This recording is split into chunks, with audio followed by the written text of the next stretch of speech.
sekali kita bertemu. Indah. TP, salam kenal. Salam kenal. Tahun lalu ketika aku join, dirimu sepertinya sedang break ya? Ya, dipecat ya kayaknya tuh ya. Bukan aku yang ngomong. Gimana kabarnya? Gaul.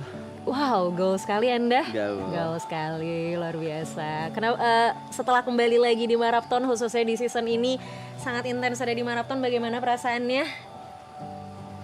Khususnya di season ini ya. Nah, by the way, mungkin nggak ngikutin, aku di season 2 balik lagi kan sampai ending habis gitu. Di season ini balik lagi perasaannya ya. Aku masih merasa tidak percaya aku ada di tengah ini semua. Wow.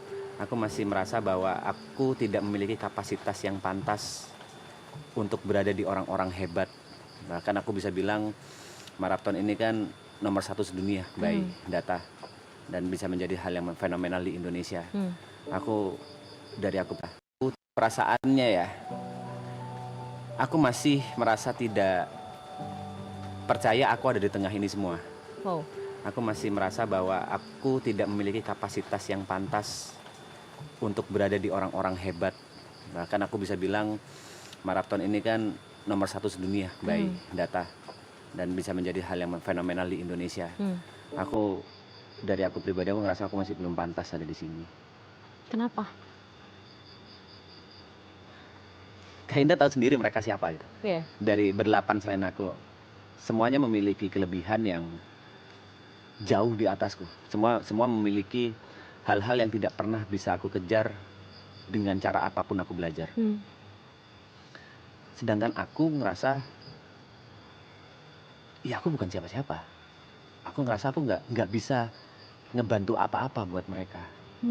Jadi aku ngerasa aku di sini pure digendong, dibantu sama mereka, derajatku dinaikkan, dan aku masih belum tahu gimana caranya aku ngebalas semua kebaikan itu. Aku kemarin sempat lihat Mas Tepe dibeliin mobil sama anak-anak. Ya kan? Iya. Gimana Mas perasaannya? Gimana perasaannya? Sebenarnya, Kak Indah ngeliat full atau enggak? Aku lihat dari Clippers sejujurnya. Dari Clipper ya. Jadi sebenarnya Arab udah cerita anyway ke viewer. Jadi itu semuanya kayak dari pagi itu manajerku bilang kalau aku ada kerjaan yang huge, yang besar. Lalu aku bilang, manajerku tuh telepon karena butuh jawaban cepat, seperti itu. Dan aku bilang, ya gas lah, ambil lah. Dan aku turun dari bang bedku, terus aku langsung cerita ke Yuka. Cerita ke Yuka kalau aku akan dapat kerjaan besar dan insya Allah aku bisa mendapatkan mobil. Tapi di situ aku langsung merasa bersalah. Kenapa aku cerita ke Yuka ya? Kan Yuka juga belum punya mobil. Aku pada titik itu aku ngerasa bodoh banget aku ceritanya ke Yuka. Tapi karena aku terlalu excited dan aku masih ingat kata-kata Yuk, aku nggak tahu aku harus cerita happy ini ke siapa lagi. Mau dengerin nggak? Boleh. Dan memang kamera sedang tidak mengarah ke kita. Kamera sedang mengarah ke dapur, audio juga di dapur. Aku menceritakan hal itu dan setelah aku cerita itu aku merasa bersalah. Singkat cerita sampai malam itu ada games yang sebenarnya udah di spoiler sama Jod, yang waktu itu kupikir bercandaan bahwa kita akan ada di perlombaan yang akan mendapatkan mobil, sampai di titik itu ternyata beneran lombanya ada.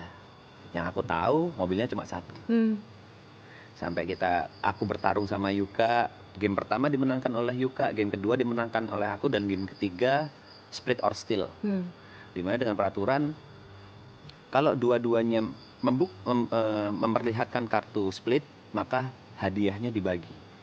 Kalau dua-duanya memperlihatkan kartu steal, maka hadiahnya hangus. Tapi kalau salah satu split dan salah satu steal, berarti yang membuka steal, dia yang mendapatkan mobilnya. Di situ aku bilang ke Yuka, sebelum kita menunjukkan kartu masing-masing, aku bilang ke Yuka, Yuk, semesta udah ngatur. Ada alasannya kenapa tadi pagi aku ditelepon sama manajerku, ada alasannya kenapa aku ceritanya ke kamu. Ya udah, ini mobil buat kamu aja. Tapi pada saat aku ngomong gitu, aku langsung mikir, Greta setuju nggak ya? By the way aku punya Iya, iya. istri, namanya Iya, Greta. iya. Aku mikir, Greta setuju nggak ya? Greta marah nggak ya? Heeh. Kok aku dengan arogannya dalam tanda kutip membuang rezeki. Hmm. Seharusnya kalau dibagi dua ya lumayan lah, let's say bisa Hmm. 50 juta atau 60 juta, aku nggak tahu. Kok aku dengan arogannya, karena aku selalu berpikir rezekiku ya rezekinya Greta gitu loh. Aku belum minta izin ke Greta kan pada saat itu. Greta marah nggak ya? Tapi ya udahlah, memang ini rezekinya Yuka. Makanya begitu diumumkan bahwa mobilnya ada 2, aku nggak bisa menahan tangisku karena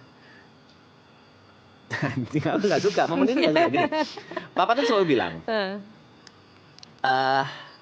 hitung-hitungan matematika dalam Islam itu nggak sama kayak hitung-hitungan matematika dalam kehidupan nyata. Setuju. Kalau dalam matematika 1 dikurangi 1 sama dengan 0. Iya. Tapi kalau dalam kehidupan nyata 1 kurangi 1 itu bisa menjadi bermakna. Yes. Entah itu buat kamu atau buat orang lain. Kayak quotes itu langsung muncul di otak. Saat itu. Langsung muncul kayak, aku dapat mobil juga.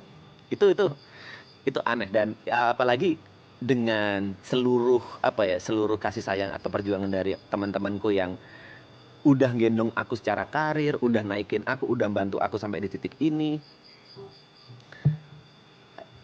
Yang kalian kasih kebanyakan loh.